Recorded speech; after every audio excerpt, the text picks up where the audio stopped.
오늘날 비행 기술은 참 대단하지요. 그 음속의 10배가 넘는 미사일을 개발하기도 하고 저 먼 달나라에 사람을 쏘아 올려서 그 발이 달에 닿도록 만드는 기술 정말 대단합니다. 근데 여러분, 그 동력을 가지고서 처음 비행기가 만들어진 게 얼마냐면은 불과 120년 전이에요. 뭐 1200년 전이 아니라 불과 120년 전에 처음으로 라이트 형제에 의해서 12초 동안 36m를 난 것이 처음 동력으로 날기 시작한 겁니다. 그런데 불과 120년 만에 어마어마한 발전을 이루었죠. 특별히 1차, 2차 세계대전을 겪으면서 이 비행기 기술이 엄청나게 발전을 하게 됩니다. 갑자기 하늘에서 비행기가 나타나서 폭탄과 총알을 쏟아붓는 이런 상황을 맞이하면 그 자체가 공포 그 자체이죠. 그래서 어떻게 하면 이 적의 비행기로부터 이제 안전할까, 적의 비행기를 격추하려고 하는 그런 기술들을 더 개발하게 되었어요. 근데 문제는 아무리 강력한 무기를 가지고 적의 비행기를 떨어뜨릴 수 있다 하더라도 적이 언제 어디서 오는지 알지 못하면 어떻게 막겠습니까? 특별히 안개가 낀다든지 어두운 밤 같은 경우, 그런 칠흑 같은 어둠 가운데 비행기가 나타나면 그 비행기를 볼 수가 없잖아요. 짙은 안개 속에. 그러다 보니까 2차 세계대전 당시에 연합군이 가장 공들였던 분야 중에 하나가 성능 좋은 이 레이더를 개발하는 것과 그리고 이 레이더를 곳곳에 설치하는 것을 아주 중요하게 여겼습니다. 오늘날에도 레이더 기술은 아무리 강조해도 부족하지 않습니다. 아무리 강조해도 미국이 이란을 폭격할 때에 제일 먼저 폭격하는 게 어딘지 아세요? 레이더 기지예요. 그런데 신기하죠? 텔레비전에 보시면 알 수가 있는 것처럼 고정된 레이더 기지는 폭격을 당하지만 요즘은 고정된 레이더 기지만 운영하는 게 아닙니다. 차량에다가 레이더를 설치해서 이동식으로 이제 움직여 가면서 이 레이더를 계속 운영해 갑니다. 그 이유는 무엇이냐면 바로 적의 공격에서 피하기 위함이죠. 성능 좋은 레이더가 켜지는 순간 눈에 보이지 않는 적들이 보이게 돼요. 눈에 보이지 않는 적들이 보이게 됩니다. 그렇죠. 눈에는 안 보이지만 레이더가 켜지면 점으로 깜빡깜빡 켜지면서 적이 얼마나 있는지, 얼마만큼 빨리 우리에게 다가오는지를 알 수가 있고, 심지어는 요즘에는 멀리 보이는 그 점이 어떤 그 비행기인지도 구분할 수 있어요. 그러니까 이것이 이제 F-13인, F-15인지, F-16인지, F-18인지 멀리 있는 점만 보고서도 오고 있는 비행기의 종류와 그런 것들을 알 수가 있을 만큼 첨단 기술을 갖고 있습니다. 근데 신앙생활도 마찬가지예요. 신앙생활을 하다 보면 갈팡질팡할 때가 있습니다. 많은 갈등과 문제 앞에. 근데 왜 그러냐면 진짜 적을 알지 못하기 때문이죠. 평소에 영적인 레이더가 꺼져 있으면 문제의 진짜 원인을 알지 못한 채 엉뚱한 것에서 문제 해결을 하려고 할 때가 있더라는 거예요. 저는 설교 말씀을 준비하다 보면 주중에 항상 그 말씀과 관련된 일들을 경험하게 됩니다. 언제부터인지 그렇게 돼버렸어요. 이번 주 월요일 날 저녁 때쯤 해서 저녁을 먹고 성경을 읽었습니다. 아내가 교회를 다녀온다고 해서 잘 다녀오라고 이야기했죠. 그리고 한참 시간이 지나서 성경을 읽는 가운데 갑자기 마음에 우울함이 찾아오는 거예요. 마음의 우울함이. 뭐 이유가 없었어요. 뭐 특별한 이유가 있지는 않았고 그냥 마음에 우울함이 있는데 아내가 이제 기도를 마치고 집에 돌아왔는데 제 표정이 달라졌잖아요. 갈 때는 편안하고 그냥 밥 잘 먹고 이야기를 잘 나누었는데 돌아오고 났더니 남편 얼굴이 굳어 있고 그러고 있더라는 거죠. 그런데 제 마음이 그렇게 그냥 아내가 왔는데 그냥 잘 갔다 왔냐 뭐 이러지도 않고 그냥 성경 읽는 데만 집중하고 아내가 뭔가 이야기를 하거나 그러면 이게 꼭 방해를 하는 것 같아요. 성경 읽는데 아직 좀 더 읽어야 되는데 그렇잖아요. 예를 들어서 뭐 한 20절 있다면 한 10절 읽고 나머지 10절 마무리 짓고 싶은데 옆에서 자꾸 이야기를 꺼내면 마무리가 안 되잖아요. 그래서 조금 마음에 불편하더라고요, 더. 그래서 앞에서 어떤 이야기를 할 때에 대답은 하지만 성경 읽는 데 집중을 했습니다. 제가 읽으려고 했던 부분까지 이제 쭉 읽고 났어요. 그리고 이제 덥고 이제 저녁을 보내고 아침에 새벽을 나오고 출근을 했죠. 근데 이제 미안한 거예요. 아침에도 마음이 풀어지지 않은 상태에서 이제 출근을 해서 한 8시쯤 돼서 아내에게 문자를 하나 보냈습니다. 이런 제 문자를 그대로 읽어드리면 이거예요. 어제 저녁부터 내가 우울하다. 자기와 상관없이, 교회와 상관없이, 아무 이유 없이 갱년기인지 생각해 보니까 갱년기 나이가 때가 됐잖아요. 그래서 갱년기인가? 요즘 어른들 보면 갱년기 있으신 분들 얘기 들어보니까 기분이 좋았다 나빴다 하고 몸에 열이 났다 안 났다 하신다고 하셔서 갱년기인가? 그러면서 제가 미안한 마음에 기도해 줘요 라고 이렇게 문자를 보냈어요. 좀 있다가 답장이 왔어요. 갱년기라니요. 마귀가 틈탄 거지요. 기도할게요. 힘내세요. 문자 그대로입니다. 문자 그대로. 제가 그 문자를 받고 살짝 기분이 나빴어요. 제가 이 문자를 받고 나서 기분이 나빴습니다. 왜냐하면 제가 갱년기라고 하면 그래 여보 요즘 나이가 됐으니 그렇지라고 위로해 주거나 그랬으면 좋겠는데 거기에다가 제가 어제 기분 나빴던 시간이 뭐 하던 시간이었죠? 성경을 읽었다고 말씀드렸죠. 2시간 넘게 읽었단 날에. 그런데 다른 때도 아니고 제가 뭐 놀다가 왔거나 뭔가 그랬다가 당신 마귀가 틈탔다 그러면은 오케이 그럴 수 있어요. 내가 지금 성경을 읽다가 그런 건데 어떻게 거기에 마귀가 틈탔다고 이야기할 수 있지?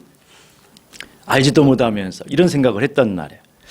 그러고 났는데 한 10분이 지나니까 여러분 한번 생각해 보세요. 이게 집에 연기가 가득해요. 연기가 가득한데 환풍기를 딱 틀면 연기가 어떻게 돼요?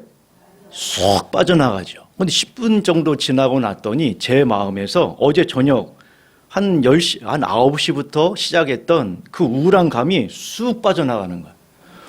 제 마음속에 깜짝 놀랐죠. 이거 뭐야? 갱년기가 아니었네. 맞아요. 갱년기가 아니었던 거야. 갱년기가 아니었던 거죠. 근데 제가 마음속에 나는 왜 이걸 발견하지 못했지? 제가 그걸 왜 분별하지 못했을까라고 하는 생각이 먼저 들었어요. 그리고 제가 아내한테 집에 가서 그 이야기를 했습니다. 내가 왜 그것을 분별하지 못했지? 내가 성경을 읽고 성경을 읽고 있었으니 당연히 그 순간에는 마귀가 틈타지 않아야죠. 그런데 내 마음에서 아침에 그 연기가 사라지듯이 우울함이 쑥 빠져나가는 상황들을 보면서 제가 한 가지 번뜩 드는 생각이 있었던 거죠. 그게 뭐냐면 마가의 다락방에서 예수님과 제자들이 함께 식사를 나누죠. 식사를 나누는 그 자리, 예수님과 함께 있는 그 자리에 가룟 유다의 마음에는 마귀가 생각을 집어넣고 마귀가 그 안에 틈타 있더라는 것이 확 떠오르는 거예요. 그렇지. 내가 성경을 읽었다고 하는 그 시간에 내가 성경을 읽고 있는 그 자리에 내가 어떤 생각을 했냐면 이 자리에는 결코 마귀가 틈타지 않는다고 하는 생각을 하고 있었던 거예요. 기도하고 있는 그 자리, 내가 믿음의 어떤 말들을 하고 있는 그 자리에는 결코 마귀가 틈타지 않고 있다고 하는 그런 생각에 뭘 껐다고요? 레이더를 끈 거죠. 그런데 그 자리에도 틈탈 수 있구나. 그렇지. 그렇구나. 에덴 동산 안에도 가인의 마음에도 예수님과 함께 식사하는 그 예수님이 있는 그 자리에도 얼마든지 마귀가 틈탈 수 있구나. 그러면서 오늘 말씀을 더 준비하게 되었어요. 제가 말씀을 준비하는 것은 거의 전주에 웬만큼 끝납니다. 그리고 그 말씀을 붙들고 일주일 동안 기도하면서 어떻게 하면 여러분들이 쉽게 이 말씀을 이해할까를 고민하며 일주일을 보내거든요. 그래서 제 마음속에 그렇구나. 제 안에 제 스스로가 영적인 레이더가 꺼져 있었구나라는 생각을 해보았어요. 의학 용어 중에서 연관통이라는 게 있어요. 연관통. 원인이 있는 장기가 따로 있는데 다른 곳에 통증이 느껴지는 거예요. 예를 들어서 이제 췌장에 암이 생길 때 있죠. 췌장에 암이 생기면 췌장이 아프지가 않아요. 췌장은 안 아픈데 어깨와 등이 아픕니다. 어깨와 등이 아프고 췌장은 안 아파요. 그래서 사람들은 보통 이 어깨와 등이 아프면 이걸 췌장암이라고 생각하지 않고 요즘 몸이 결려서 그래 라고 해서 열심히 뭐 할까요? 물리치료를 받습니다. 정형외과에 가서 열심히 물리치료를 받아요. 이걸 연관통이라고 말하는 거예요. 다시 말해서 원인은 췌장암인데 그것이 나타나는 증상이 엉뚱한 데서 나타나다 보니까 실제 치료를 못하게 되는 거죠. 그래서 치료의 시기를 놓치게 되는 상황이 됩니다. 상황을 악화가 되는 것을 우리는 지켜볼 수밖에 없어요. 에베소 교회가 그랬어요. 여러분 에베소서의 내용이 뭔지 아세요? 에베소서에 보면은 이런 내용이 나와요. 성령이 하나이다. 그렇죠? 믿음이 하나이다. 하나에 대한 이야기를 합니다. 성령이 하나 되게 하신 것을 힘써 지켜라. 자, 그런데 왜 이런 이야기를 하냐면 에베소 교회에는, 근데 에베소 교회만은 아니고 당시 초대교회 모든 교회가 다 가지고 있었던 문제가 하나 있었어요. 그건 뭐냐면 유대인과 이방인이 다투었다라는 거예요. 유대인과 이방인이 교회 안에 있어서 갈등과 분열이 있었어요. 오랫동안 쌓여왔던 혈통적, 문화적, 종교적 갈등이 있었죠. 마치 남자와 여자, 기성세대와 젊은 세대 간의 갈등과 같아요. 기존의 사람과 새 가족 간의 갈등, 이런 갈등이 바로 유대인과 이방인 성도 사이의 갈등이었단 말이에요. 겉으로 보기에는 문화 차이예요. 유대인들은 여전히 유대인의 문화를 지키려고 했고 이방인들은 우리는 다른 곳에 살고 있으니, 이방 땅에 살고 있으니 유대인의 문화를 지키는 게 아니다. 문화의 차이가 있었어요. 여러분, 성격 차이도 있었어요. 문화 차이를 하나 본다면 이런 거죠. 유대인들은 유대 율법에 의해서 뭘 안 먹어요? 돼지고기 같은 거 안 먹죠. 왜냐하면 되새김을 하지 않으니까. 그런데 이방 땅에서 돼지고기 먹어야 안 먹어요? 아무 상관이 없죠. 그렇죠? 그러니까 돼지고기 먹는 이런 문제. 여러분, 이런 문제들에 대해서 유대인들은 그 전통, 다시 말해서 돼지고기를 안 먹는 전통을 지키려고 했고 이방 사람들, 이방 크리스찬인들은 아무 상관이 없었어요. 그러다 보니까 교회 안에 갈등이 생기지 않겠습니까? 누군가가 이방 사람이 돼지고기로 음식을 만들었어요. 그럼 유대인 크리스찬들 입장에서는 좋을까요? 안 좋을까요? 우리가 돼지고기 안 먹는 거 뻔히 알면서 돼지고기 갖다 음식을 하느냐. 이런 문화적인 갈등이 있었고 성격적인 갈등, 또 누가 더 교회의 주도권을 잡느냐라고 하는 기득권 싸움이 겉으로는 보였단 말이에요. 겉보기에는 그랬어요. 근데 사도 바울은 6장 12절에 뭐라고 말합니까? 오늘 본문이 이렇게 이야기합니다. 우리의 씨름은 혈과 육을 상대하는 것이 아니요 통치자들과 권세들과 어둠의 세상 주관자들과 하늘에 있는 악한 영들을 상대함이라. 여기 씨름이라고 하는 이 단어는 파레라고 하는 헬라어입니다. 그러니까 이 파레라고 하는 어떤 운동을 말하는 것인데 멀리서 화살을 쏘거나 창을 던지는 그런 격투 싸움이 아니라 1대1로 사람이 살을 맞대고 서로 싸우는, 오늘날로 말하면 종합 격투기 같은 거예요. 종합 격투기. 근데 여기에는 룰이 있긴 하지만 그 룰이 우리가 생각하는 이런 정도의 룰이 아니라 아주 과격해요. 그래서 상대방의 눈을 찌르거나 목을 누르는 행위가 그냥 서슴없이 일반적으로 허용이 됐어요. 눈을 찌르는 게 경기의 룰 중에 하나란 말이에요. 자, 그러면 경기에서 패배가 되면은 어떻게 되겠어요? 눈을 잃거나 목숨을 잃는 상황이죠. 경기에서 지면 이런 상황인 거예요. 그러면 선수들은 이 싸움을 할 때에 어떻게 싸울까요? 어떻게 싸워야 하죠? 죽기 살기로 해야 되는 거예요. 왜? 내가 지면 두 눈을 잃고 목숨을 잃을 수도 있으니 이 싸움은 죽기 살기로 하는 거예요. 이 싸움은 공동체의 싸움이 아니에요.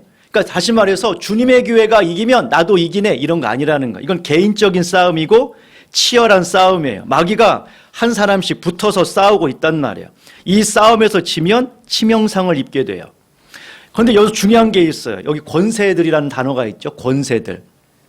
이 권세들이라는 말은 어떤 지역을 다스린다는 거예요. 어떤 지역. 그러니까 쉽게 말하면 이런 거죠. 우리 관저동을 지배하고 다스리는 영이 있다라는 거예요. 악한 영이에요. 주님의 교회를 담당하는 영이 있다라는 거예요. 여러분의 가정을 담당하는 영이 있고 여러분 각자를 담당하는 영이 있다라는 거예요. 어떻게 그런 게 있을 수 있어요? 주님 말씀에 이런 말씀이 있습니다. 어린아이 하나를 너 업신여기지 마라. 그런 말이 있죠. 왜죠? 성경을 읽었던 기억이 한번 읽었으면 한번 되새겨 보시죠.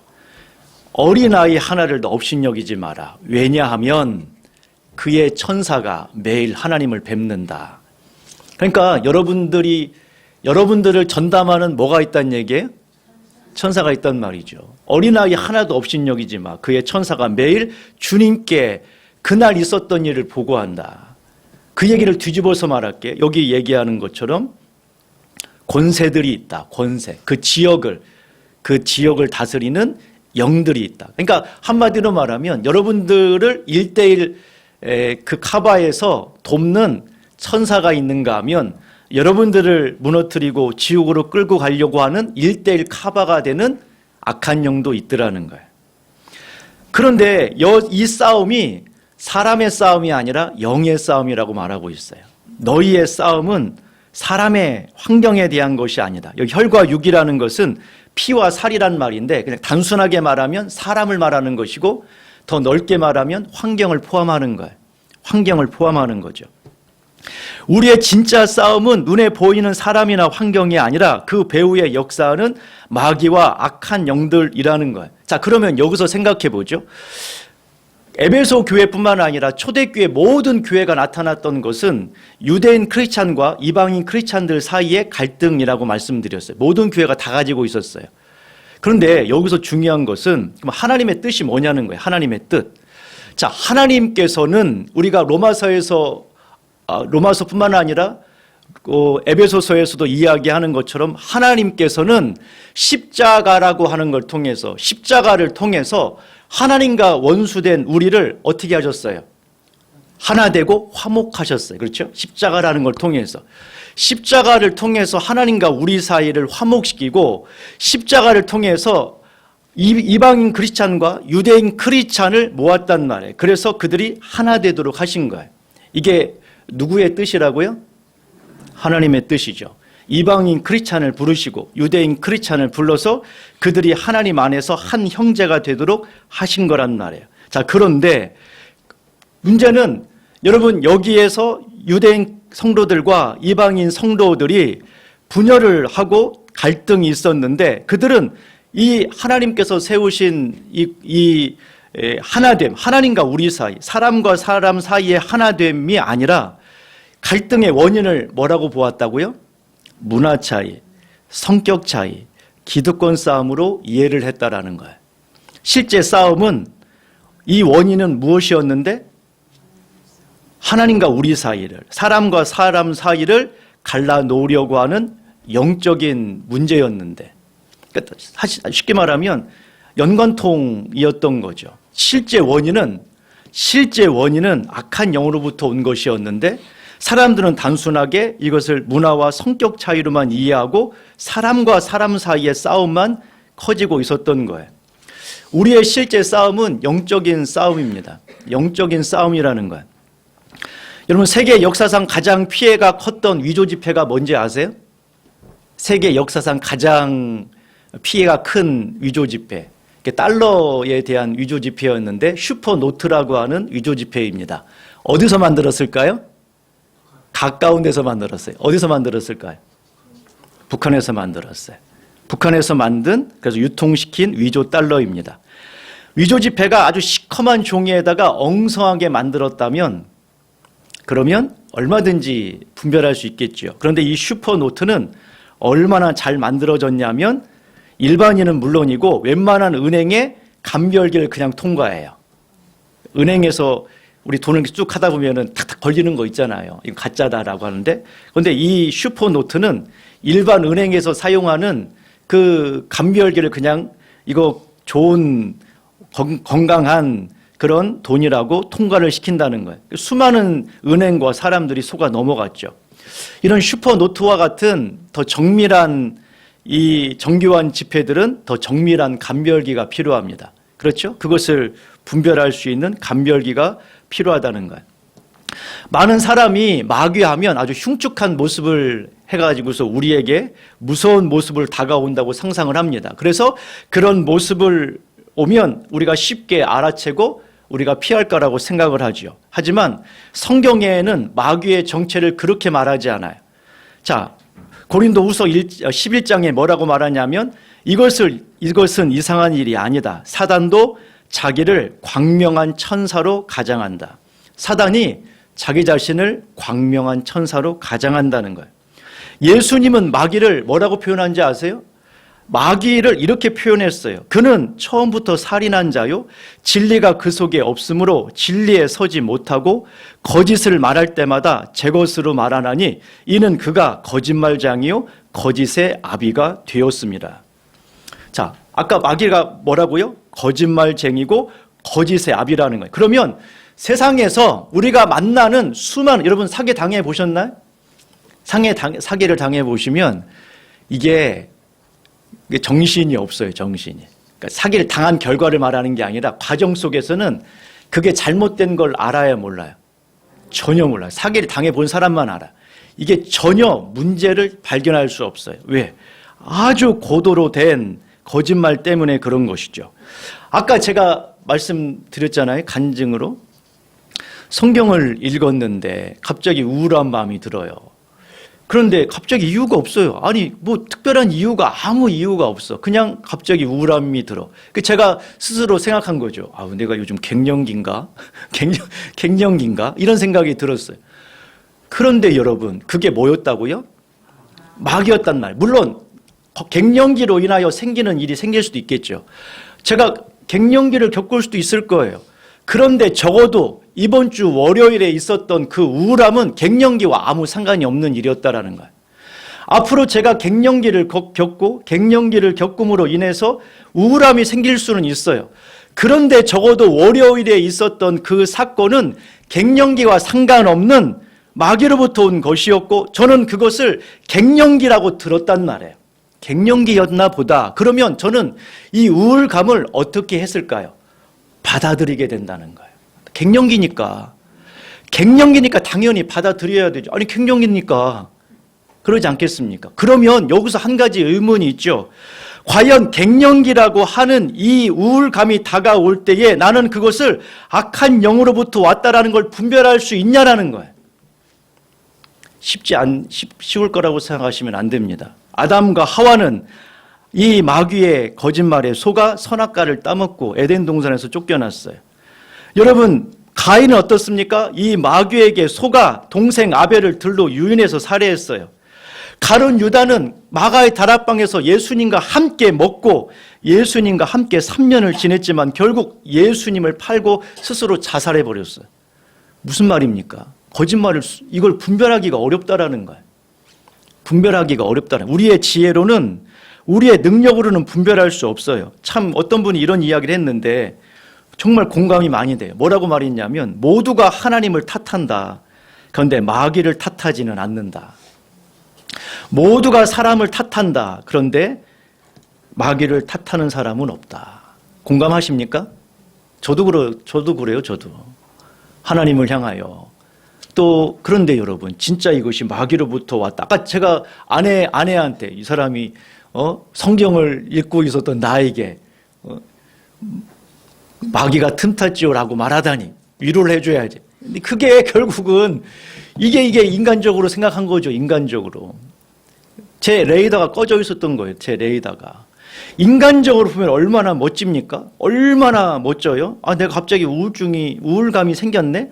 아, 이거는, 갱년기인가 봐, 갱년기. 갱년기에 이거 우울감을 없애려면은 그러면 운동을 좀 할까? 뭐 이런 생각을 할 수 있잖아요. 거기에다가 아내가 이거 마귀의 영적 싸움이니 정신을 차리시오. 제가 기도하겠습니다라고 얘기하면, 아, 그랬네. 그렇지. 내가 순간 내 마음을 빼앗겼네가 아니라, 아이, 내 마음도 모르고 막 이러면서 그러니까 쉽게 말하면 나는 완전히 꺼져 있었던 거예요. 그 순간. 언제 켜졌을까요? 레이더가? 예?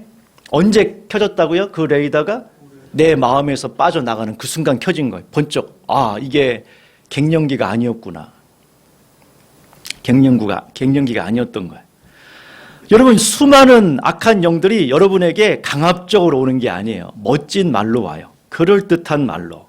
선악과를 따먹으면 하나님처럼 된다. 가룟 유다가 왜 예수님 팔았어요? 여러분, 예수님을 왜 팔았죠? 예수님을 왜 팔았을까요? 은 30 때문에 팔은 거예요. 가룟 유다의 마음에는 예수님을 팔아서 얻게 될 은 30만 머릿속에 가득했어요. 은 30을 내가 예수님을 팔아서 은 30을 받으면 이 은 30을 가지고 내가 할 수 있는 일들을 막 꿈꾸는 거죠. 그러지 않겠습니까? 그 마음이 그 10년 가운데 자리 잡고 있었어요. 그러면 여러분, 이 광명한 천사로 위장하고 우리의 삶에 거짓말로 다가오는 마귀로부터 승리하려면 어떻게 해야 될까요? 자, 전제가 하나 있어요. 자, 우리는 분별할 능력이 있다, 없다? 없어요. 우리 생각이 오염됐다니까요. 우리의 감정이 오염됐어요. 여러분 생각해 보세요. 여러분 옆에 있는 사람의 얼굴을 보면서 이 사람이 지금 어떤 감정인지, 이 사람이 지금 일주일 동안 어떤 생각 속에 살아왔는지 알아맞힐 수 있어요, 없어요? 없죠. 없어요. 없단 말이에요. 심지어 아까 제 안에, 제 마음 가운데 악한 영이 좋지 않은 감정을 넣어도 그것조차도 분별할 수 없더라는 거예요. 그것조차도, 아니 내 몸이고 내 감정인데 악한 영이 넣었는데도 그것조차 분별할 수 없어요. 가룟 유다 한번 생각해 보죠.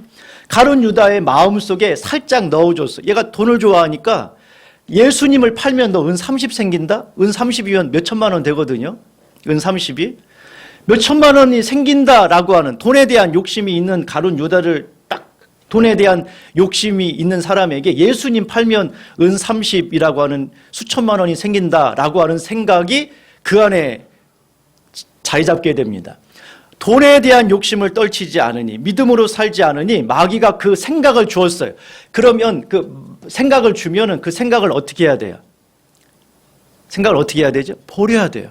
버려야 되는데 그 생각을 품고 묵상을 하기 시작해서 가룟 유다가 그 생각을 버려야 되는데 버리지를 않아요. 버리지를 않자. 예수님이 마가다락방에서 한 번 얘기한 거 아닙니다. 너희 중에 나를 팔 자가 있다. 그 얘기 무슨 말이에요? 정신을 차리고 레이더를 켜라. 그러자 그래도 소용이 없어요. 난 차라리 그 사람은 나지 않았으면 좋을 뻔했다. 그런 말을 하니까 그래도 소용이 없어요. 그러니까 예수님이 떡을 찍어다가 너가 팔 거다. 그렇게 이야기했어요. 그러니까 어떻게 했어요? 가룟 유다는 돌이켜야 돼요. 돌이켜야 한다고요. 그런데 돌이키지를 않았어요. 마음속에 그냥 그 자기의 생각을 따라 끝까지 나아가고 있단 말이에요. 중요한 건 무엇이냐면 하나님 말씀이 없었던 게 아니에요. 하나님의 말씀을 거부한다는 거예요. 왜 거부합니까? 우리 안에는 분별할 능력이 없어요. 우리 안에는 분별할 능력이 없다고요. 여러분과 저의 마음에는 그거를 분별할 능력이 없어요. 그거를 분별할 능력이 없다는 사람은 살 가능성이 있고 분별할 수 있다라고 생각하는 사람은 살 가능성이 없어진단 말이에요. 그러면 어떻게 분별할 수 있습니까? 한 가지 방법이 있어요. 그건 뭐냐면 말씀을 통과시키는 거예요. 말씀을 통과시키는 거란 말이에요. 모든 사람과 모든 상황에 영적인 배우가 있음을 생각을 하셔야 돼요. 여러분 매일 겪고 있는 우리의 삶의 고통, 인간관계의 갈등, 불쑥 찾아오는 유혹 이런 것이 단순하게 성격 탓, 환경 탓, 어쩌다 일어나는 우연이라고 생각하시면 안 된다는 거예요. 영적인 배우가 있어요. 여러분 성경에 보면은 예수님이 사랑하는 자 나사로가 죽잖아요. 나사로가 병들었다는 소식을 들었어요. 그런데 나중에 예수님이 지체를 합니다. 그렇죠? 며칠 더 있다가 가요. 그러자 나사로가 죽었어요. 그러면 여러분 나사로가 죽는 이 사건 속에서 예수님의 뜻이 있었어요? 없었어요? 있죠. 이 사건을 통해서 죽은 자가 살아나는 걸 통해서 부활이라는 것이 있다는 걸 보여주고자 하는 하나님의 의도가 있는 거예요. 영적인 흐름. 나사로가 죽은 사건은 인간이 자기 수명을 따라 죽거나 젊은 나이였으니까 젊은 나이에 죽은 사건으로 끝나는 게 아니라 거기에는 하나님의 영적인 배경이 있었다고요. 여러분 사도 바울이 2차 전도 여행을 갈 때에 아시아에 전도를 하려고 했어요. 우리의 지금으로 말하면 튀르키예, 에베소, 서마나 그 지역에 전도를 하려고 했다고요. 그런데 하나님이 막으셨어요. 하나님이 막아서 전도를 못했어요. 하나님이 막아서 전도를 못했다고요. 그래서 어리둥절했죠. 우리가 어떻게 하라는 것이지? 아니 그 사람을 전도하려고 하는데, 그 지역을 전도하려고 하는데 하나님이 막아요. 이유가 뭘까 생각해 보니까 하나님은 너는 거기가 아니라 먼저 아시아가 아닌 유럽으로 가서 전도를 하라라고 하는 거죠. 거기에 뭐가 있었다고요? 영적인 흐름이 있었던 거예요. 하나님의 움직이는 역사가 있었던 거예요. 여러분, 어린아이 하나, 그 심령 가운데 하나님의 천사가 있는 영적인 흐름이 있고, 너희가 내 이름으로 물 한 그릇이라도 누군가에게 주면 그건 결코 상을 잃지 않는다는 영적인 흐름이 있었어요. 영적인 흐름, 그냥 있는 게 아니라 그 안에는 영적인 흐름이 있다라는 거예요. 그래서 내가 이 말씀을 모른다 할지라도 내가 누군가를 위하여 주님의 이름으로 물 한 그릇 주면 그것이 상이 되는 것이고, 더 지혜로운 사람은 상 받기 위해서 그 일을 더 열심히 하겠죠. 영적인 흐름이 있어요. 반면에 뒤집어서 말하면 하나님의 영적인 흐름만 있는 게 아니라 그 배후에 악한 영의 흐름도 있더라는 거예요. 가인이 동생을 살해한 그 사건 배경에는 마귀가 있었어요. 가인은 동생만 봤지만 그러나 그 배경 이면에는 마귀가 있었다고요. 가룟 유다의 배신에도. 여러분, 심지어 예수님이 첫 번째 예루살렘에 올라가서 내가 죽을 거다, 십자가에 죽을 것이라고 하는 그런 말씀을 처음 마태복음 16장에서 이야기합니다. 내가 예루살렘에 올라가면 장로들과 제사장들과 유대인들에 의해서 십자가에 죽을 거다. 자, 그러자 베드로가 보인 반응이 뭐였어요? 주님, 절대 그럴 수 없습니다. 어떻게 주님한테 그런 일이 있겠습니까? 자, 그러자 예수님이 뭐라고 말했습니까? 사단아, 물러가라. 여러분, 그 말은 듣기는 좋은 말이었어요. 그렇죠? 여러분들의 마음속에 고통과 어려움이 있을 때, 여러분, 너에게 위로가 있고 하나님이 너에게 복을 주시기를 바라고 그 모든 어려움에서 벗어나기를 바란다라고 하는 말은 좋아요. 듣기는 좋은데 그것은 누구로부터 왔어요? 마귀로부터 왔단 말이에요. 그 말은 적어도 그 말은 귀에는 듣기에 좋을지 몰라요. 귀에는 듣기에 좋을지 몰라요. 마음에는 위로가 될지 모르겠으나 그 말은 누구로부터 왔냐면 마귀로부터 온 거예요. 그것을 우리가 분별할 수 없으니 어떻게 해야 되느냐? 말씀을 통과해 보라는 거예요. 위조 지폐, 정밀한 위조 지폐를 가려낼 힘이 우리 안에 없습니다. 더 정밀한 게 필요해요. 여러분, 성경이 마귀를 뭐라고 표현하냐면 거짓말장이라고 말해요. 거짓의 아비라고 말한다고요. 더 정밀한 기계가 필요하죠. 아니, 사람 사기치는 것도 분별하지 못하는 우리가 영적인 세계를 분별할 수 있냔 말이에요. 사람이 사기쳐도 분별하지 못해서 우리의 재산과 시간을 낭비하는데, 여러분, 수천 년 오랫동안 많은 사람들을 넘어뜨렸던, 전담하고 있는 우리의 삶을 어렸을 때부터 태어나서 얘가 뭘 좋아하고 뭘 시험에 들고 뭘 힘들어하는지를 알고 전담하고 있는 그 마귀를 우리의 스스로 분별할 수 있겠냔 말이에요. 그러니 나는 분별할 능력이 없으니 주님, 더 좋은 장비를 저에게 주시옵소서. 그게 하나님 말씀인 거예요. 하나님 말씀. 하나님 말씀은 살아있고 활력이 있다. 좌우의 날선 어떤 검보다도 예리하여 혼과 영과 관절과 골수를 찔러 쪼개기까지 하며 마음의 생각과 뜻을 판단하나니 모든 지은 것이 하나님 앞에 벌거벗은 것처럼 다 드러난다. 말씀을 통과해야 돼요. 모든 거를. 내 마음에 스쳐 지나가는 감정, 생각, 자리 잡은 그런 어떤 모든 마음들, 사람들의 말과 행동을 무조건 수용하는 게 아니라 하나님의 말씀을 통과시켜 봐야 한다는 거예요. 왜? 우리에게는 분별할 능력이 없으니. 분별할 능력이 없으니. 그리고 말씀을 통과하여 말씀에서 벗어난 것이라면, 여러분, 지난번에 감정에 대한 이야기를 했죠. 감정에 대한 이야기를 말씀드렸죠. 교만을 한번 볼게요. 교만이라는 게 뭐라고 말씀드렸어요? 교만이라는 게 뭐예요? 나는 저쪽에 위에 있어 가지고서 마치 저 밑에 있는 사람들 다 내 밑이야. 이거 교만 아닙니다. 이건 뭐 말할 것도 없고, 교만은 다른 사람보다 내가 나은 사람이라고 여기는 순간부터 교만이 시작되는 거예요. 다른 사람보다 내가 더 낫다라고 여기는 그 순간이 교만의 시작이라고요. 그럼 감정을 한번 생각해 보자고요. 하나님의 나라는 뭐라고 말씀드렸죠? 하나님의 나라는 의로움과 평강과 희락이라. 의로움과 평강과 희락이라. 그러면 경계가 거기에요. 경계가. 내 마음에 하나님의 통치가 있으면 의로움과 평강과 희락이 있어야 되고, 여기에서 벗어난 모든 감정들은 불이 켜져야 된다고요. 이상한데? 이건 내 감정이 아닐 수 있구나. 안 좋은 감정이 무조건 나쁘다는 말을 하는 게 아니에요. 점검해 보시라는 거예요. 그 순간부터. 이건 하나님의 나라는 의와 평강과 희락인데, 내 마음 가운데 그런 감정이 아닌 다른 감정이 있다면 말씀을 통과해 봐야겠죠. 말씀을 통과해 보는 거예요. 그리고 말씀과 또한 성령의 도움으로 분별했다면 기도해야 됩니다. 기도 외에는 다른 이유로는 나갈 수 없어요. 기도 외에는 다른 이유로는 나갈 수가 없어요. 아니, 성경이 말하고 있잖아요. 성경이. 그런데 다른 곳으로 나가겠대요. 아니, 악한 영의 공격을 열심히 운동해서 해결하려고 하고, 물론 운동을 해야죠. 좋은 것도 먹어야 되고, 좋은 음성도 들어야 되고, 그런데 그거로는 나갈 수가 없대요. 기도를 해야 된다는 거예요. 그러니까 어떻게 해야 돼요? 운동하면서 기도하고, 여러분 사람들 만나면서 기도하고, 그러셔야 된다는 거예요. 뿐만 아니라 여러분 연합을 통해서 함께 싸워야 합니다. 여러분 맹수가 사냥하는 거 보셨나요? 사자가 짐승들을 사냥할 때 어떻게 하는지 아세요? 매복을 해요. 그리고 나서 무리 중에 하나를 떼어 놓습니다.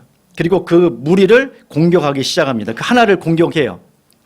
그런데 이게 세상에 대부분 좋지 않은 일들은 대부분 다 그렇습니다. 대부분의 악한 일들이 다 그래요. 보이스피싱을 당해보신 분 계신가요? 보이스피싱 당해보신 분 계세요? 어떻게 제일 먼저 하는지 아세요? 두 가지를 중요하게 여깁니다. 먼저는 전화한 사람을 믿게 하는 게 첫 번째예요. 전화한 사람을 믿게 하는 거. 금감원이든 검찰이든 경찰이든 그 신분을 믿게 하는 게 가장 먼저 중요하게 여겨요. 두 번째는 무엇이냐면 고립시키는 거예요. 다른 사람으로부터. 다른 사람한테 얘기하지 마세요. 절대 얘기하지 마라. 그래서 안전한 방법이 뭔지 아세요? 다 얘기하는 거예요. 다 얘기하는 거예요. 그러니까 지금 내 속에 있는 거, 어떤 일들을 나 혼자 가지고 있으면 문제가 생긴단 말이에요. 보이스피싱도 그래요. 아니, 보이스피싱도 그래요. 그 사람을 떼어놓는 게 제일 먼저. 왜? 그래야 넘어가니까. 그래야 걸려드니까. 사기에 걸려드니까. 그러면 그 반대로 가야겠죠. 나는 고립을 하면 안 되겠구나. 여러분, 마귀가 아담과 하와 에덴 동산에 제일 먼저 누구 찾아갔어요?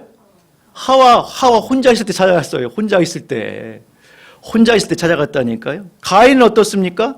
가인도 혼자 있을 때 찾아갔어요. 그러니까 우리의 마음 가운데 혼자 있으면 안 돼요. 혼자. 아까 제가 만약에 제 아내한테 그런 이야기를 하지 않고 그냥 그 시간을 넘겼다고 보세요. 아침에 제가 미안한 마음에, 인간적인 미안한 마음에, 그냥 아내의 마음을 불편하게 했다라고 하는 미안한 마음에, 미안하네, 이 표현을 그냥 그렇게 썼단 말이죠. 내가 갱년기인가 봐.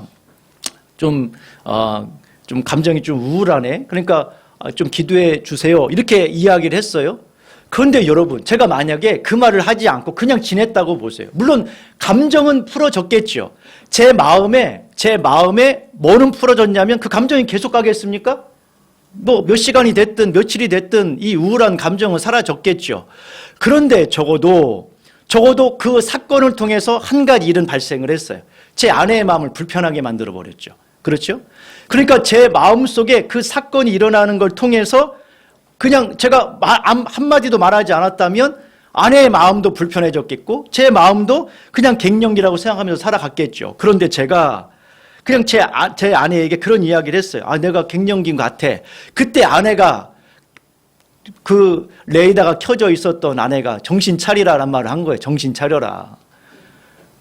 그러니 처음에는 저도 기분 나빴죠. 나는 레이더 잘 켜져 있는데 왜 이런 말을 하지? 그런데 나중에 봤더니 레이더가 어떻게 된 거예요?